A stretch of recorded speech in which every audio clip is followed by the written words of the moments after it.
warahmatullahi wabarakatuh. Bersama saya sekali lagi Ustazah Rosnah binti Khalid untuk pelajaran akhlak tahun 3. Baiklah murid-murid, pada minggu ini kita akan sambung kembali berkenaan bab pemaaf kita pada minggu lepas.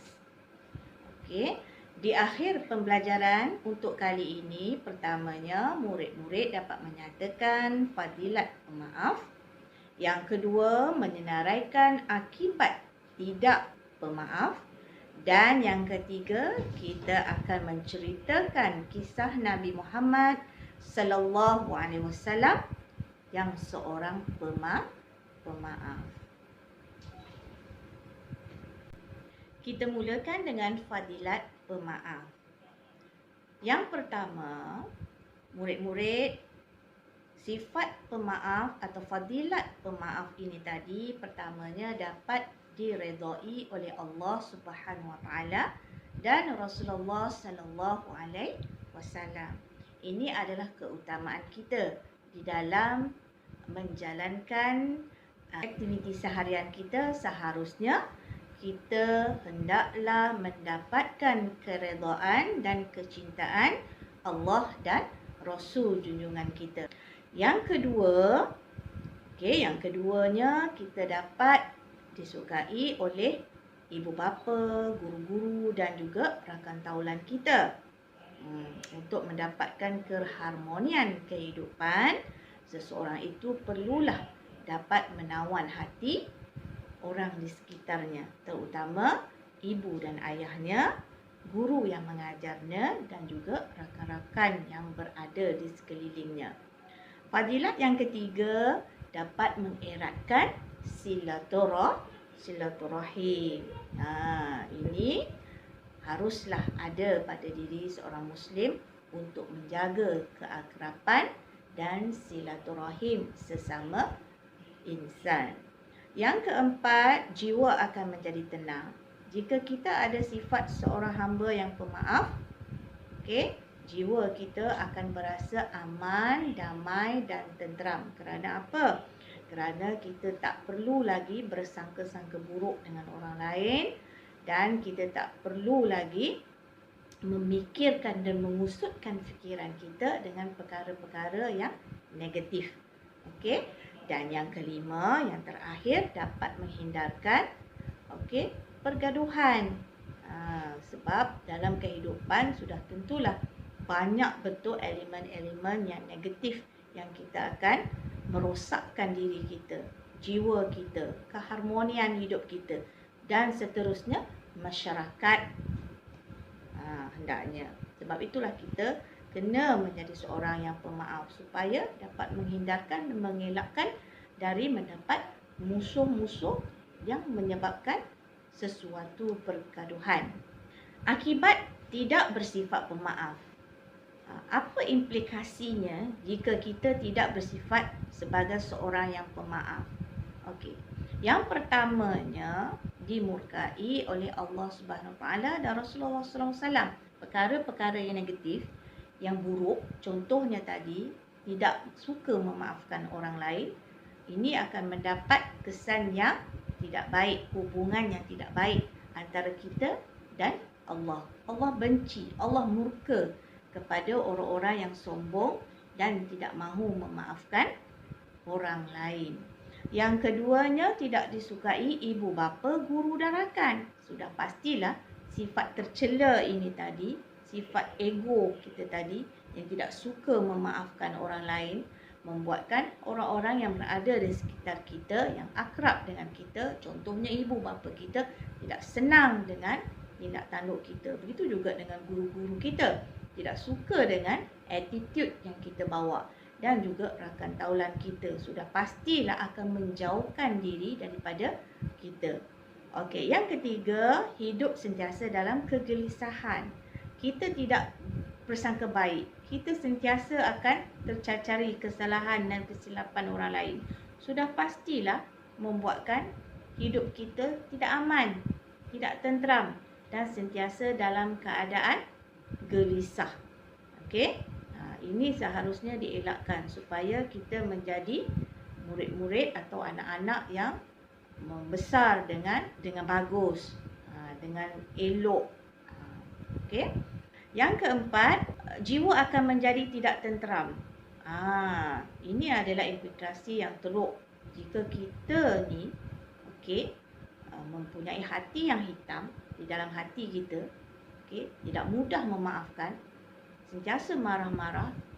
Ini dapat menjadikan jiwa kita tadi tidak tenteram.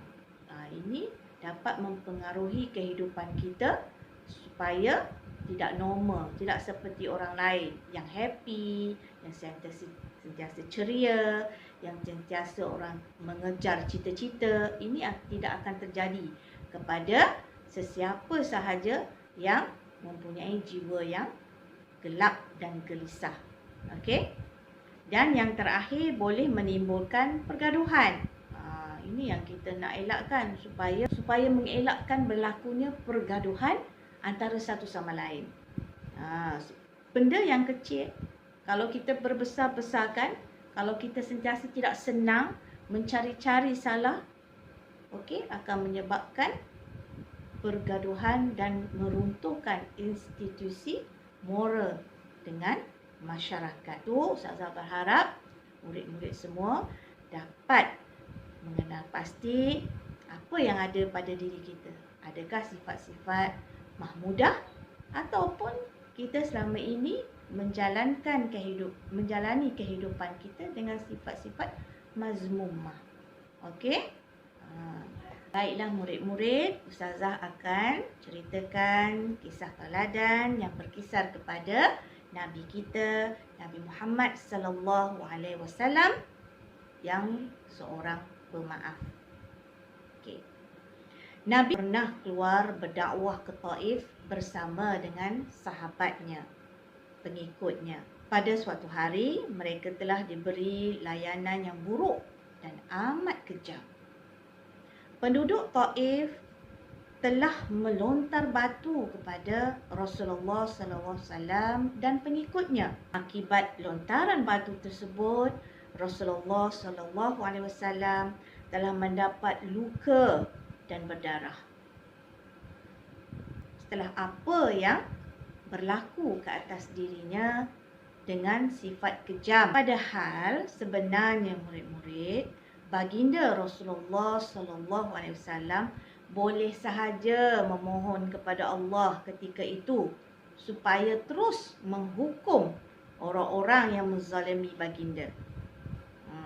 Kerana Rasulullah adalah kekasih Allah yang amat dicintai oleh Allah.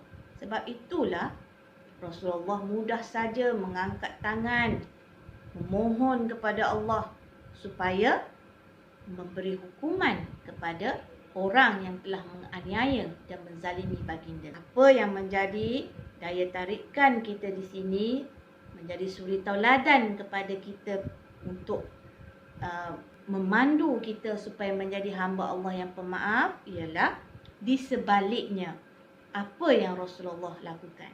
Rasulullah SAW mempunyai sifat pemaaf yang amat tinggi dan sanggup memaafkan kesalahan orang-orang Taif ini tadi daripada mendapat balasan yang teruk daripada Allah.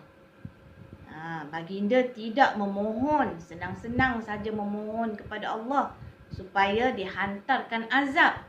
Tetapi dengan baik sangkanya baginda, beliau telah memaafkan penduduk Taif pada ketika itu. Kerana pada dirinya, penduduk ini tidak tahu apa yang akan dibawa oleh baginda kepada mereka. Sebab itulah sangkaan baik Rasulullah SAW ini tadi telah melenyapkan rasa amarahnya kepada penduduk Taif hingga boleh memberi begitu cepat kemaafan. Walaupun sepanjang dakwah Rasulullah dan para sahabat telah dizalimi dan mendapat kecaman yang amat hebat daripada kaum Quraisy di kota Mekah dan Taif, namun tidak mematahkan semangat Rasulullah untuk menjadi hamba Allah yang bertakwa dengan sifat pemaaf, supaya menjadi tauladan yang baik kepada umatnya hingga akhir zaman. Baiklah murid-murid, setakat ini sahaja daripada Ustazah pada minggu ini dalam topik akhir kita pemaaf.